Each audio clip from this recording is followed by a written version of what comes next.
Hey folks, it is I with a sweat stained cap today because we have been doing things in the backyard, getting ready for things to happen in the backyard and already having things happen in the backyard.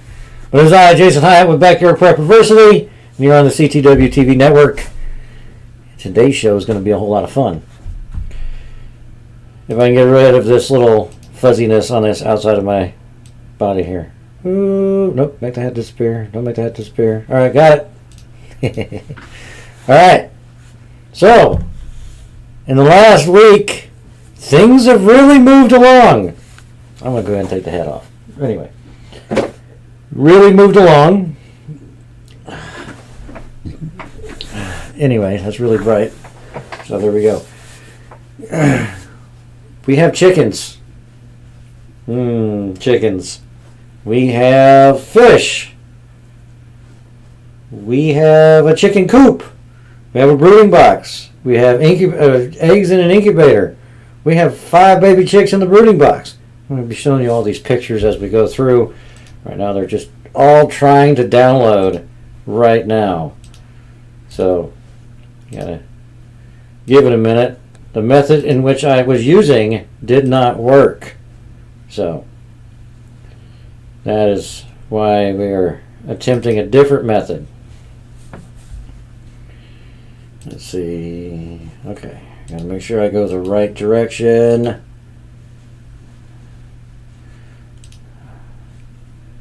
Alright, so let's talk first. Proper setup of your yard, because it's rather important.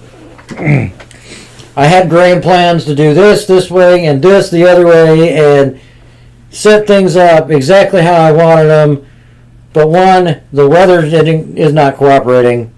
It was hot and then it was cold and it killed off a lot of the plants that we started. So I've had to restart some seeds, which now is just hot, like super hot. So we've had to do things in a different order.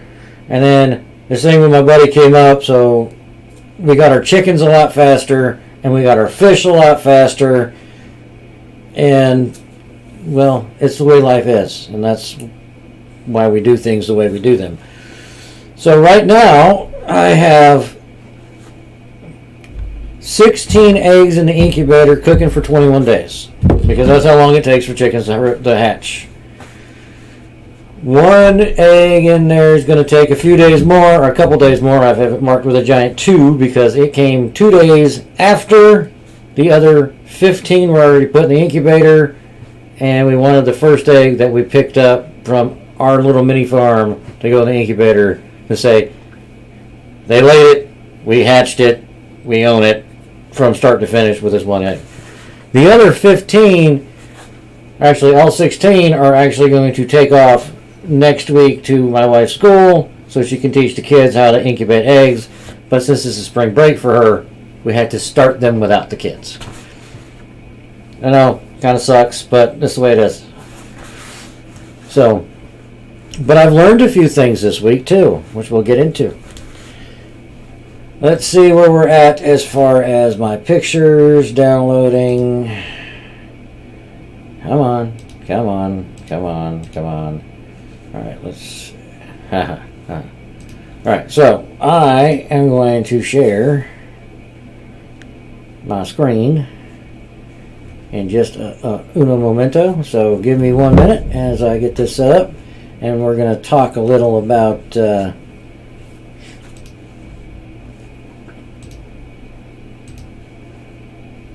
no, I don't need system audio, just the window. Share. Boom. All right. So, I want everybody to meet my rooster. I know, sounds kind of funny, but this is our rooster. His name is BBC.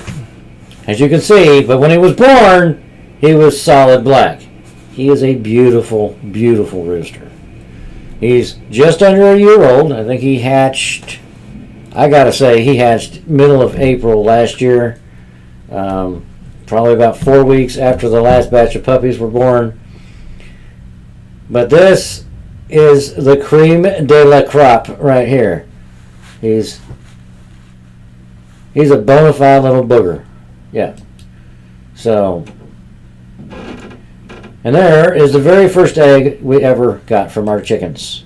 And I know I have a picture of all the chickens, and now you guys are seeing that. Hold up. All right. So we'll get back to that in 1 minute. So it is important to have a rooster in your flock, no matter if you plan on breeding your chickens or not. Because if there's a rooster, there is something there to protect your hens. And yes, roosters do more than just protect hens, but they're crazy little buggers and they will fight. So,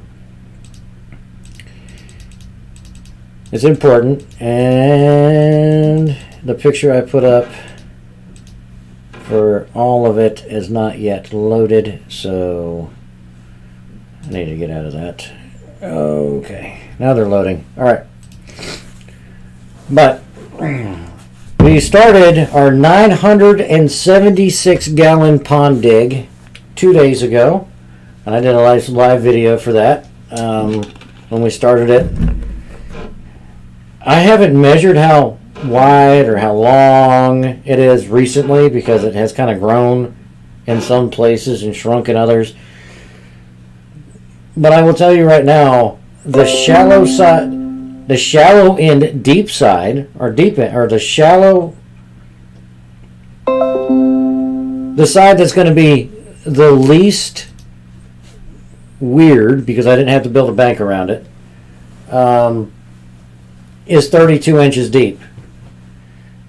All the red Georgia clay has been removed. It's down to the gray, loamy clay that's down there. And it's 32 inches deep right there. And then we have an 8-inch shelf, an 8-inch increase in depth, or decrease in depth, to a shelf on one side. And it's going to snake around under the waterfall so we can put our aquatic plants in there and maybe some other things, because I like turtles, so we're probably going to have some turtles, little baby turtles, because they're turtle enough for the turtle club. And I don't know, turtles are cool in my book. But then then my yard goes downhill. So we've had to build these ginormous banks of all this red Georgia clay. There's the only blessing of having red Georgia clay is it holds its shape, and you can pound it down and mold it, and it does really well. It won't wash out like, sand. So that's what we've been working on. And let me go to the pictures. I believe they have all. Yes, they have. All right, now that we are in it to win it,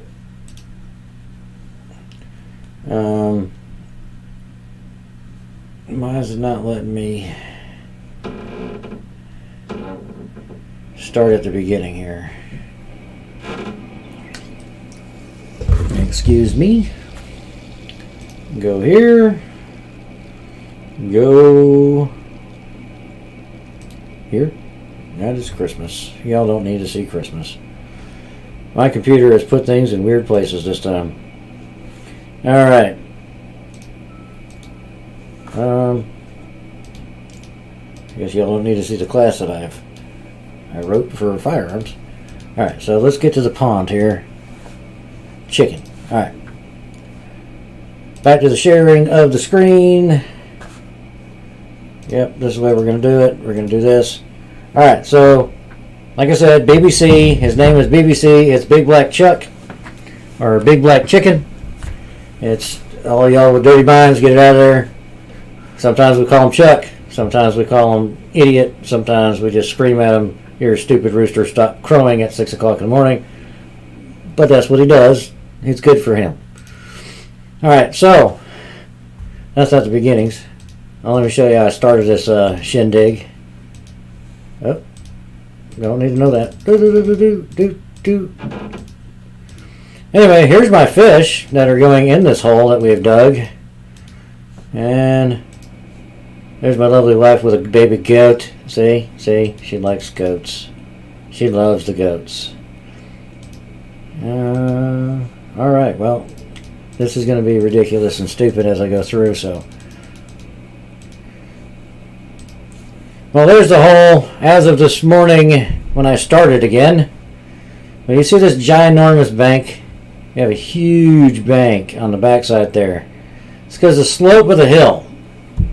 The pond is at the top of the hill. And it drops 2.5 feet from the edge, the front edge you're looking at, to the back edge where the back of that berm is. So the berm on the right side is where I'm putting my waterfall. So when you're sitting in the pond right now, that berm is about 5 foot tall. It's not because that's where the water level is going to. It's got to cascade and create bubbles to keep your fish alive. And yep, there you go. I think I took a good picture of later on when we got it done. But you can see how the berm goes around. That's the general shape. It's kind of a kidney-shaped pond that goes around my fire pit and kind of down the hill. So that is where those are. And this is my temporary koi pond. There it is. Huh. That's what it looks like now. It's deep. Deep hole. 32 inches is pretty deep in Georgia for a hole dug in red Georgia clay with hand tools. So this is my pond as of right now. It's 150 gallons. It's got 20 koi and a tadpole that we rescued out of the pond we took these out of yesterday. You can see all the little plants that we have started in the background, and they're doing really well now. Some are just dead. So you have that. There you go. You can see fish in that picture. They're not all orange. Just the orange ones show up really well. There is a white tricolor, I call him. He's kind of cool. So, and this is just to show how the re-engineering of the poles that got blown apart happens. I needed to create a splash to induce oxygen into the 150 gallon tank beyond the pump. The pump moves 1,200 gallons of water an hour. But I needed to be able to make it splash. So I took two of those poles that used to hold my awning over, my cover, that weren't bit and broken. I stuck them together, and I stuck the water hose in one end, and I went past the seam, and now it creates this wonderful cascade that oxygenates our fish. I don't know whether I like fish or not, just swimming around the pond. They do great things for food. They do great things for everything around it. They eat the mosquito larvae. But right now I'm a little bit contemptuous when it comes to the fish. You haven't missed the filtration yet. We'll get to the filtration in an uno momento. We will talk about that, because it is kind of neat. The whole system was given to me by my buddy because he needed to house his koi when he moves, but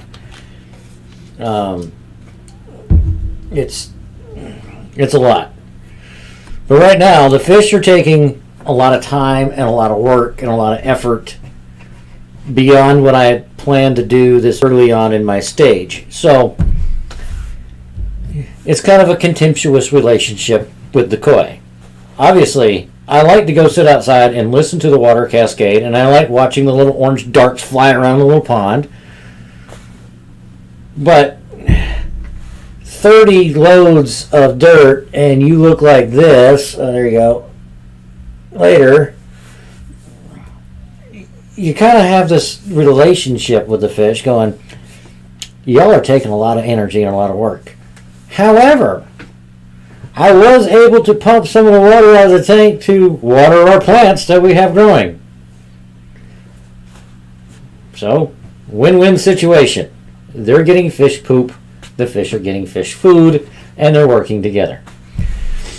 But the filtering system and pump for this pond is a Aqua Source bought at Lowe's. It moves 1,200 gallons.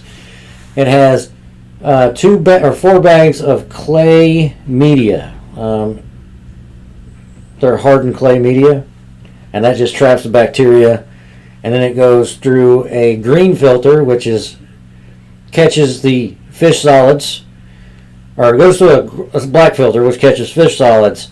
Then it goes through a green filter, which catches the smaller microns of fish solids and algae, and then it goes through a cotton filter on top, which filters out the rest of the algae and bacteria. That's bad. And then it just cycles the water. So it's going in the pump, down at the bottom of the pond, and then it goes out and then down that long, long tube, and the cascade back into the water to provide oxygen. Later on, I plan on increasing the flow a little bit. So plans with this pond would include a 50-gallon catch basin or spillway, as you would have it, on top of the waterfall. So in the pictures you can see my downspout for the gutter system off the house. That's going to come down. It's going to go into one 55-gallon drum that has filter media in the bottom. So it'll run down and go underneath, and as it goes up, comes out of that pipe or out of that 55-gallon drum, it'll go through, filtered through the media, and it'll go through a hose, a laddered hose, into the next 55-gallon drum, and then that'll fill up and it'll go into the next 55-gallon drum. But that 55-gallon drum will load into our waterfall spillway, which I want to do a 50-gallon with its own pump, because that is how I'm going to replenish our water into the fish pond without having to use a water hose. Now, in times we have no rain, I'm going to have to add chlorinated water because that's what I have. But I'll have 150 gallons or so of water to be able to do that with and try to regulate it out. But that pond that we're digging is 976 gallons of water at one time. And then you add that 50-gallon catch basin on it, or spillway to go into the waterfall. You're looking at, 1,026 gallons of water We're not going to just keep koi in it. Like I said, I'd like to add a couple turtles just to look at them. They're really not going to do anything for our growing parameters, but hey, I like turtles. But research has told me I can put red ear sunfish in there, and I can put bluegill in there, and they won't bother the koi, and they'll help maintain snails. And I have no idea why my picture's going all weird, but they'll help maintain the snails and the slugs that come up into the pond, as well as eating all the mosquitoes and eating the gnats and all the other larvae that gets put in there. So theoretically at this point I'm planning on 3 different fish. I'll have the koi, which look real pretty, and then I'll have the red ear, which are shell crackers, which eat snails and shell and all, and then I'll have the bluegill in there, which will eat everything else. What I don't want is my big water birds. You know, we have herons and water egrets and all this other stuff coming in and pooping in my pond and introducing other fish species I don't need, like largemouth bass, which seem to jump from pond to pond via egg very easily down here in Georgia. If I had a bigger pond, I wouldn't mind, but I really don't want them eating all my koi. It's one of those things. All right. Too close. Okay.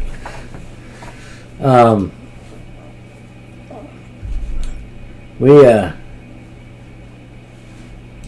go back here. I think the rest of the pictures have finally decided to load up, and they have. Yay, pictures. All right, back to this. It's going to look funny for half a second. Back here. All right, so as I was saying, I have the one egg that we have hatched or had laid on our mini farm and our coop. Smart with a giant number 2. Can't say, well, it's giant in comparison to the size of the egg. Didn't want to make it too crazy because I don't want it to bleed through or cause problems. All of the other eggs, the other 15 eggs, came from my buddy Dean's house from the last lay that he had there.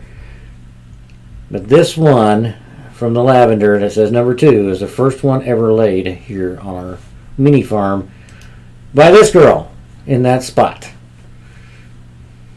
We don't name our chickens because eventually they'll go on the dinner table. So if everybody knows, we'll never eat the rooster because 1, they taste bad, 2, you have to have one. So the 3 hens we have do not have names. I have a hard time eating things with names. They're just the chickens. So I took this picture right here so you guys can see. This is the netting I was talking about. It's 2.4 inch square netting. This is a 50 by 50 net.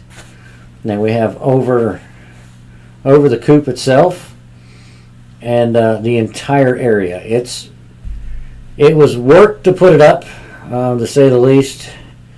It was not very entertaining. It gets tangled easy. You get tangled in it easy. Everything you're trying to put it over gets tangled in it easy. So, but there you go. Another use of those poles from the original cover for my forging area and workshop area. Spanner poles. You know, I don't want to be getting tangled in the net every time I need to walk through the chickens. So those are set at 8 feet tall. Well, the front one is actually 12 feet tall. The one towards the back coop there is 8 feet tall. And no, I haven't got the greenhouse up yet because everything else seems to have had to have taken precedence at this time. But everything's there. We'll get it done. So there's the original 15 eggs in the incubator. And there is my chickies. My little baby chickies. There's 5 of them. Right now the biggest one in there, the one that was hatched first, I think he's back there in the corner. He is just at 20 days old. While the little one, the only yellow, purple, lavender one, there is a week, if that. So there is some spread in there. Oh look, digging the hole again. I thought that was going to be something else. But the way we started the hole is this. I took my gas auger and I drilled holes. And then I shoveled it out. Alright, there you go. You get a better look at my chickies. So, those are the 5. So we're going to end up with 8 hens. Hopefully those are all hens. You never know until they get older. And this is the brooding box. So I wanted to show what a brooding box looks like. Some people do it differently. This one's in my garage. They're not old enough, they're not healthy enough, and they're not sturdy enough to be outside. So yes, they have a heat lamp on them all the time, and they stay in this wonderful box. So the guy in the cage there, you can see that's my Yona, doesn't eat them. You don't want your dogs eating your chickens. Now there's the other side. My buddy made it out of cedar. You can smell it. It's pretty cool. So, all right. Let's stop doing that and go ahead and close that. There we go. All right. So back. Do you trim the wings on your chickens to prevent flying? No, I don't. My hens are too heavy to fly, and my rooster's too lazy to fly. And their chickens don't generally fly anyway. They can flap their wings and it helps them jump, and they go over my 6-foot fence, which I'll be talking about here in a minute, because no matter how much prevention you have to keep your chickens in, they will go annoy your neighbors. They will find the one hole that you thought was too small for a chicken to get out of, and they will go through it and then not figure out how to get back in. We gave some ducks to a buddy of mine. We got from my buddy, and then gave them to my buddy, because ducks are loud and annoying, and we live in a neighborhood, and they smell bad, and I'm not a big fan. And I wasn't going to put ducks in my pond because the duck poop will hurt the fish. It's just a big mess. I didn't want to have a separate pond just for ducks. The eggs are good. I think they taste good. Some people think they're only good for baking and using for fertilizer, but duck eggs do taste good. But we gave the ducks to a buddy of mine, and his first question is how do you keep them from flying? Well, certain ducks, like the Pekin duck, don't fly. Don't fly at all. And they're American breed of farm ducks that, 1, are too fat to fly, and 2, they don't have the ability to fly. Their wings are too short, and they don't have the flying, the right feathers. I can't remember what they're called. So, ducks you definitely have to trim. Geese, if you want them to stay, you're going to have to keep them there. And the 3 or 4 goose eggs I've had, they were pretty good, except for the ones upside the side of my head. Those weren't very good. But ducks, you'll not find them on my mini farm. My wife would like ducks when we have a larger piece of property, which we're always looking for. We don't really want to stay in Georgia either. I wanted to move to Montana, but I've got metal in my neck, metal in my head, and metal in my foot, and it's probably not a good idea to go somewhere to get sub-zero constantly. So, just an idea of what we've been working on. And I've posted a lot of pictures on the Facebook page to share as we do things, and I kind of try to do some live videos as we do things. Sometimes I miss it, sometimes I forget about it, but hey, what can you do? I'm only human. I'm one person. Even though my wife was in the hole digging today, and she likes having the chickens. But let's talk about our story from yesterday. Yesterday was busy. very, very, very busy. Wake up in the morning, go out and feed the chickens. Yay, chickens! Feed the barn cat, who's living underneath the chicken coop right now because, well, he's in a new place and he wants to hide from everybody, but his name's Bear and he's cool. Not Mr. Bear from the cooking show. Bear. The Bear. He's a cat. He's big, black, and fluffy, and he's cool as heck. But I'm getting off track again. Walk in, go, yes, I found an egg. Cool. So I mark it with a 2, we put it in an incubator. So morning started off outstanding. Then it still was outstanding. Went to my buddy's house, pick up some stuff, get the fish.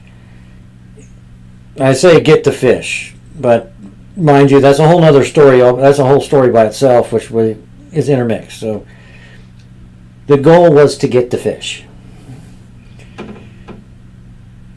But when we were there, the lady that was picking up his goats also showed up, and we had to say goodbye to some of the goats that, I had a kind of a personal relationship with some of them. Yes, I know they're goats.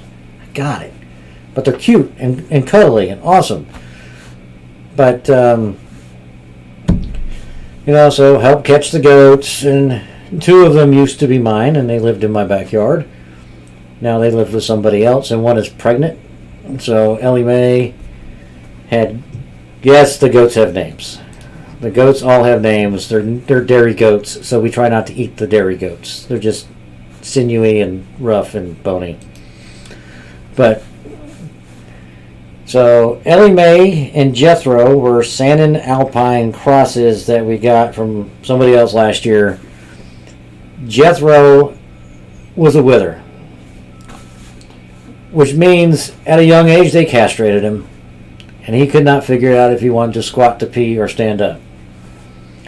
But Ellie Mae was an amazing goat. I mean, we called her neck nuts. I'm sorry, we did. She had the waddles on her throat because Sandons do, but she was a good goat. And so watching her go to somebody's farm where I'm not going to go can't see her every time I go to visit, was a little rough for me. And then seeing Lucy and Luna, who I just had all those experiences with a few weeks ago, with Luna giving birth and losing the cat or the kids, and Lucy being pregnant at the time and wondering if she was going to drop, and Daisy giving birth and dealing with her baby little Nubian baby, and it was fun and entertaining. But every time I've gone to my buddy's house, all the goats are there. And it was it's hard for him, and it's way harder for him than it is for me. But it's still one of those things. You go and you see the goats. You're like, hey, I'm going to go see the goats. You bring them lettuce and you bring them food when you go visit. Like the guardian dogs. I bring them meat every hunting season. They get all the legs, the leftover legs from the deer that I shoot. And, well, it's a bit of an emotional time frame. But anyway, I'm off track. We catch the goats and we get them loaded up into the trailer, and then we walk up the hill to the 1,000-gallon pond in his backyard. Like, all right, we got a net. We're going to scoop these fish out of here, no problem.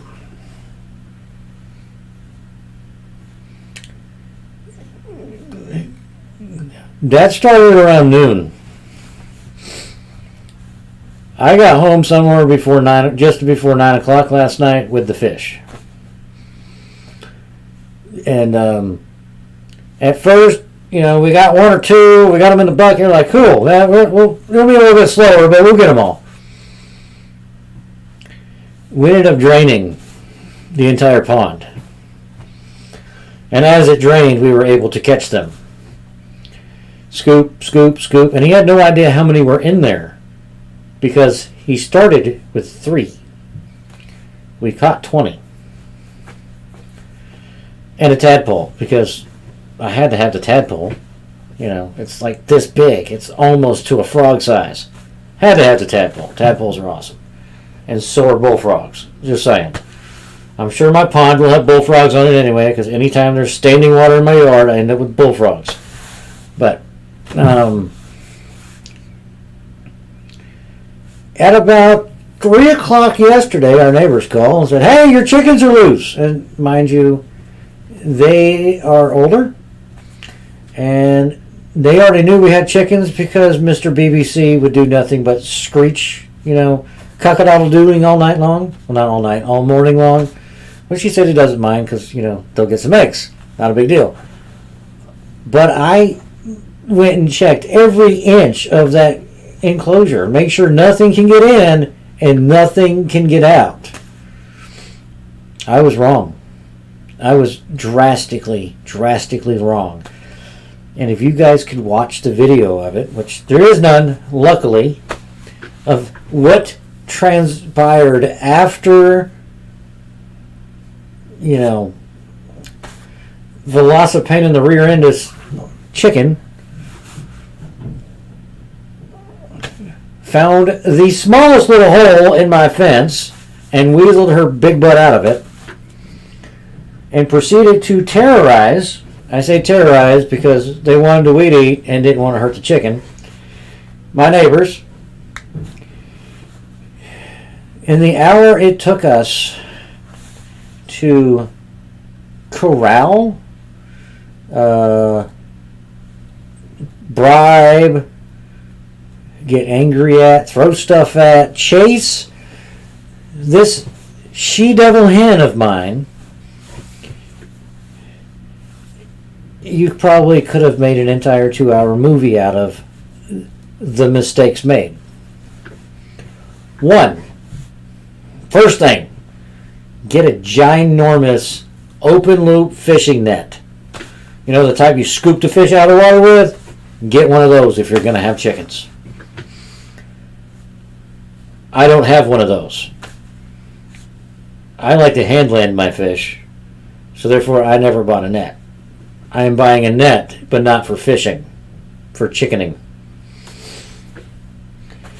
2, those boogers are fast. It doesn't matter how big this hen is, she's fast. And if you got woods behind your house, and once they get in it, your arms are going to look like this. Scratched up, beat up, scarred up. That's all from the briars that chicken was deciding to lay into, so I couldn't get to her. Now, chickens are not the smartest animal in the world. They can be trained to do some things, but they're not very smart. So we get her out of the woods and briars, and we got her corralled back to the hole she came out of. We're like, we scare her enough, she'll go right in. No. Remember that thing I said about flying? They can't fly. But if there is a wood surface that's vertical, and they can jump, and they can get their talons into it, they will flap their wings and claw their way up that 6-foot surface, and then land on top of your bird net. The bird net's great. It keeps red-tailed hawks out. Know that for a fact, because one already hit it. 2, but I can't even say 2. But they are meant to keep chickens in, so they bounce off of it, not chickens out. So chicken landing on top, talons, legs. Chickens will strangle themselves and break their own necks if they're caught in a net. So now you have this, chicken in the middle of a net that has no openings on top of an 8-foot, pipe, and it's caught, and you're trying to figure out, how do I get this chicken untangled and back into the net from the middle? Luckily, my wife is awesome. So I can grab the chicken's legs from underneath, untangle the talons, get my hand through, which is why I went with a 2.4-inch net. And then, hand walk this chicken down the net till I can hand it to my wife, and then say, immediately flip the chicken upside down. Always. Grab the chicken leg, flip it upside down. They go to sleep. That's Sometimes they fight you a bit, but eventually once all the blood runs to their head, they stop moving. You can't hold a chicken that way indefinitely. It will die. But it does put them to sleep for a few minutes, so you can handle them to put them in a cage or put them back in the coop, back in the chicken area, get them out of a dog's mouth. Whatever needs to happen, and you need that chicken to stay still, hang them upside down. But it was at this moment that I realized that the chicken cone of death is definitely going to come in handy. Because the minute that hen does not lay an egg, she's going in it. She has caused me more grief than I care to think about. Do I actually know which one of the two chickens that look alike it is? Yes. She's the big one. Because I've got a hen that kind of looks like the rooster. She's got the green iridescent. And then I got two chickens that have some like weird fluffy stuff next to their head. But one's bigger than the other. So, but they were all born the same time the rooster was. They're all just under a year old, so I'm going to get 2 or 3 years out of them. So I'm going to get, each chicken's supposed to lay about 270 eggs a year. Just under one a day, Most days, the chicken's going to lay an egg. Right now I've got 2 chickens laying out of the 3. And I know that because I've had 3 eggs. 3. I have 2 right now, and I'm about to put in a cook pot because I want to know how my chicken's eggs taste. But the chickens are doing their job. They're in there, they're eating the bugs, they're eating the mites, and they're eating the grass, which is making me replan my garden. I'm going to have to do more chicken net over the garden to keep the chickens out of the garden because I want the food from the garden. I don't want the chickens eating the plants before they become food. But it's okay. That's why we're doing this show together. We're learning. What is the best mix of feed and grit name brand you recommend? Right now, I am using Do More Layers feed. It's pelleted, it's granulated, or pelleted, not granulated. Grit they're going to get from pecking the ground and eating the bugs. So more people use grit for chickens that are on concrete or in chicken houses. Mine will eventually be free range when they learn to stay away from the dogs.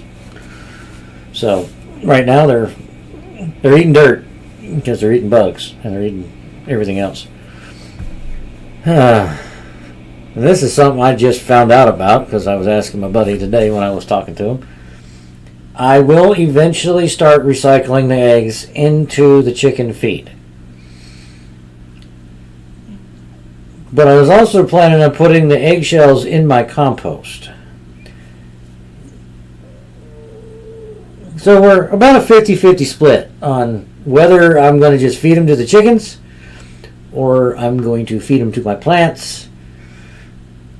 But they'll probably, even if I just feed them to the plants, the chickens will still find eggshells in with the plants. So, well, we'll get there. I haven't quite gotten to the thought process of all of that yet. All I know is I hope the eggs are delicious. They are a light blue color because they come from a lavender chicken. That's the type of chicken it is. It's a kind of a bantam chicken, I guess. It's got weird fluffy stuff on them. Or silky, but I do know there's some Rhode Island Red and some Wyandotte and some other stuff, mixed into it. They're mutt chickens, and obviously mutts make the best dogs most of the time, so mutt chickens must taste the best. We'll find out. I'm excited to eat my chickens.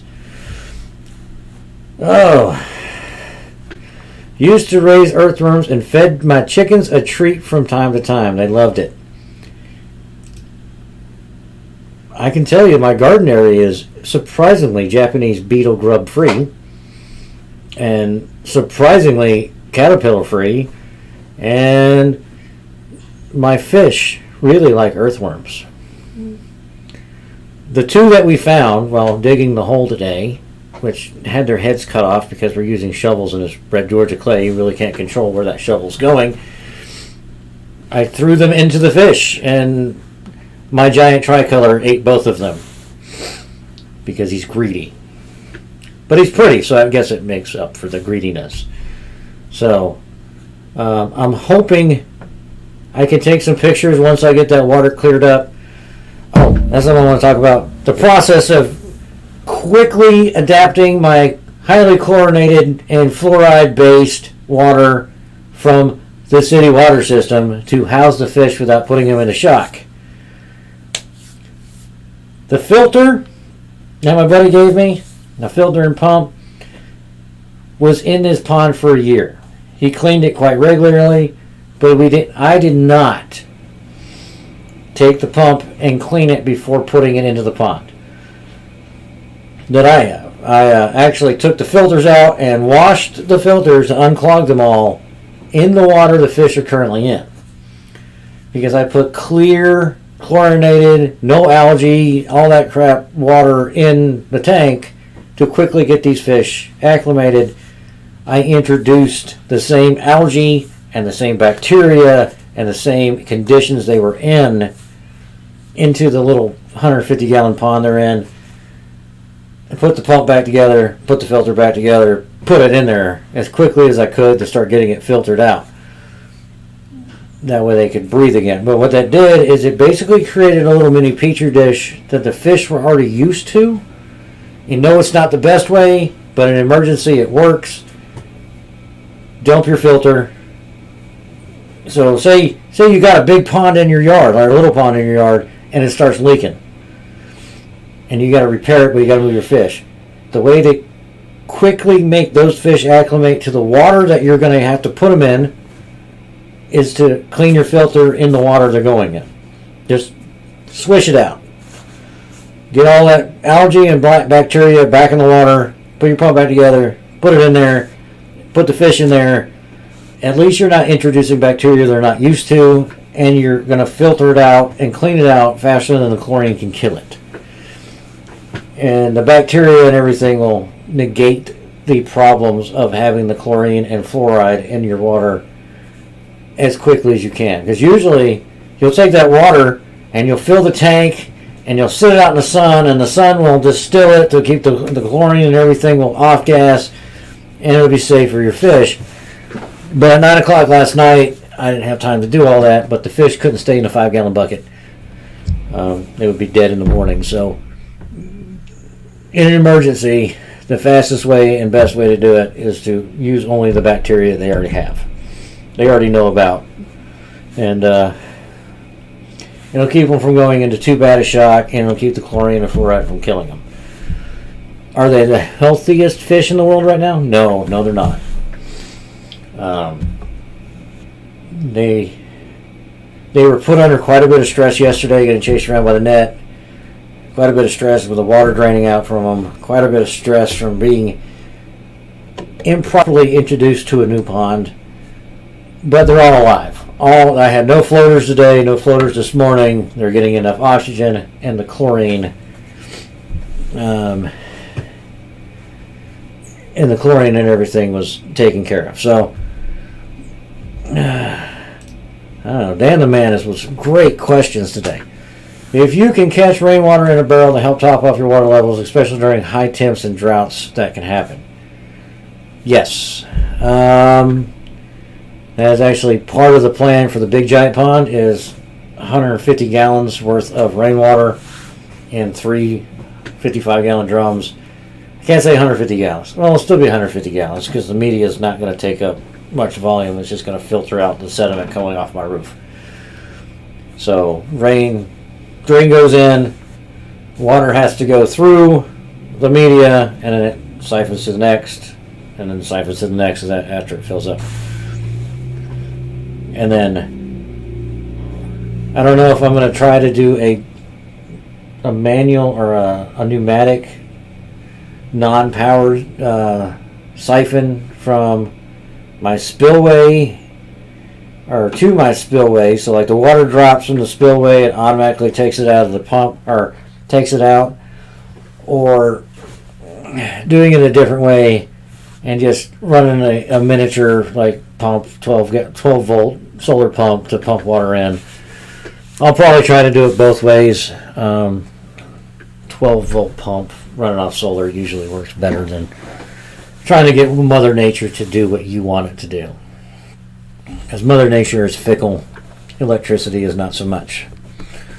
And if you have solar, it's always there. I don't care if you live in Alaska, eventually you'll have access to solar power.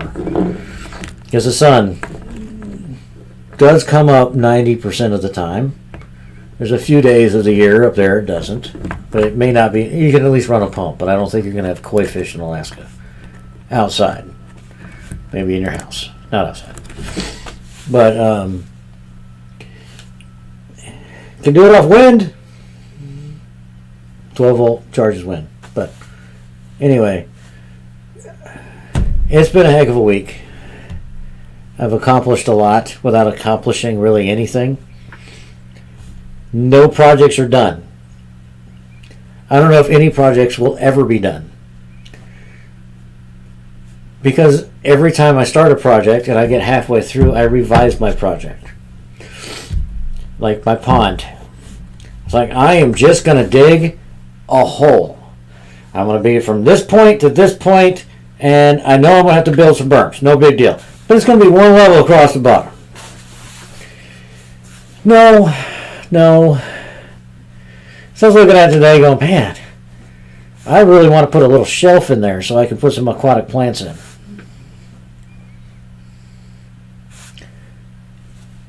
Hence the 8-inch higher ledge now than the bottom. That goes one spot. And then I want to make it decorative because who wants to look at an ugly pond that's underneath their kitchen window up by the house and next to their fire pit? I don't. So now, I'm like, okay, so I want to put a rock ledge, I want to do this, and I want to do that, I want to be able to plant plants. So now I'm having to rethink some of the ways I'm putting dirt and where I'm putting things so I can actually make it look good. Which takes time, makes things slow. But now that I have a temporary pond holding the fish and it's not that much of a dire strait to get the pond done this week, because it's my wife's spring break. We going somewhere. We gotta have some fun. But it's not. I'm not gonna try to kill myself now trying to get this done. I'm gonna take my time and do it correctly, so I only have to do it once. And if I dig the pond one level right now, and I want to put ledges in later, it means taking the whole pond apart, pulling the liner out, putting more dirt back in. And I don't want to do that. So I'm going to do it now, make it look good, make it look pretty, run my pumps correctly, make sure I have my watershed done correctly, because the water from this pond is feeding into an overflow to a spillway to a pipe under the ground to the pond that's going in the greenhouse. That's still going to happen. It's just taking a different route. I wanted to do the 400-gallon pond first and get my aquaponics system going that way, but right now it's going a different way. A little bit. Because we have the fish, and the fish are important for aquaponics, so that's what we're doing. But right now, none of my projects are done. I don't have roosting box or nesting boxes in my chicken coop. There's a ton of hay on the ground in the coop, and they're making holes and they're laying eggs. I still want to convert some of my milk carts into roosting boxes or nesting boxes. That'll happen. It just happened faster than I thought it was going to. So my electric fence is working. That took a little bit of time this week. Patching all the points that dogs have chewed on since I turned it off. Like I said, we breed Dutch Shepherd puppies, and when they're puppies, they chew on things, and when they see this wire laying on the ground and it's not hot, they're going to chew on it. So then you're missing sections like this long, 5-6 feet long out of your fence. You got to add pieces in, put it all together, make sure everything's working. Clean your solar panel, because even my electric fence runs off solar. And then test it, which is always the most entertaining thing to do, is testing your electric fence when you don't have one of those little tester thingies. The best way to test an electric fence? Grab it. At least the best way for me. You can feel that tinge the first time. But my electric fence is big enough to wrap around, a few hundred feet. Can't even say a few hundred feet. It's that one is rated for 15 acres or 15 miles of fence line. So with my little 200 foot of fence line, it's quite strong. It doesn't pull its punches, but it is progressive, which I got asked a question on the Facebook page about an electric fence. I run the yellow wire, one, so I can see it. Two, it's nylon, and I don't want to kill my dogs. And my solar panel controller for the electric fence is progressive. So you grab it, that first hit, yeah, it hurts, but it don't hurt too bad. The second hit hurts worse. That third hit, you're not holding on to the thing anymore. It'll progressively try to pump more juice through that line, through that short, until it can't anymore, until the battery's dead. So if you just sit on it, it can hold on for quite a while. It's just going to keep getting worse, or however high the capacitor runs through it. But it'll leave a welt on your hand after like 4 or 5 hits. And just a good tool to have, especially if you have livestock and dogs, like aggressive style dogs. My dogs aren't aggressive, but the breed is. They have a high prey or a small prey drive that will drive them to do just about anything to get to an animal. So the electric fence is there to protect your livestock. Either keep them in or keep stuff out of it. My electric fence is not inhumane. Yeah, it hurts, but it ain't gonna kill them. So you can run a metal fence if you're running bigger livestock, like the bigger straight wire electric fence. If you're running bigger livestock, I don't recommend it for chickens and ducks and goats. My buddy does it, had it at his house, but it was there when he got the house. And he had a lot more fence to run.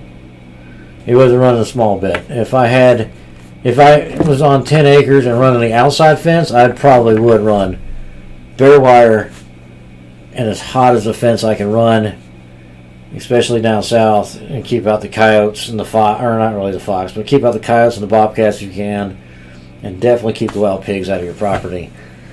So electric fences are good to have, not bad. But anyway, next week, I'm not going to promise any more progress, but hopefully the lady I was talking to that does all aquaponics will be able to join us. She's super knowledgeable and has already told me more than once what I'm doing is the more elaborate way to do something, but it should work just fine. But she has some other ideas. So hopefully I can get her on next week. She's got to check her schedule. She does have classes to teach. But thanks for joining us tonight. Dan Meadows is coming up at 8 o'clock. And that's 2000 for those people like me that can't think in single digits anyway in civilian time. So thanks for joining us next week. Same time, same channel. Tomorrow we have Roundtable Ranch. Important discussions, important things, and important topics. Remember, it's your land, your survival. Y'all have a wonderful night.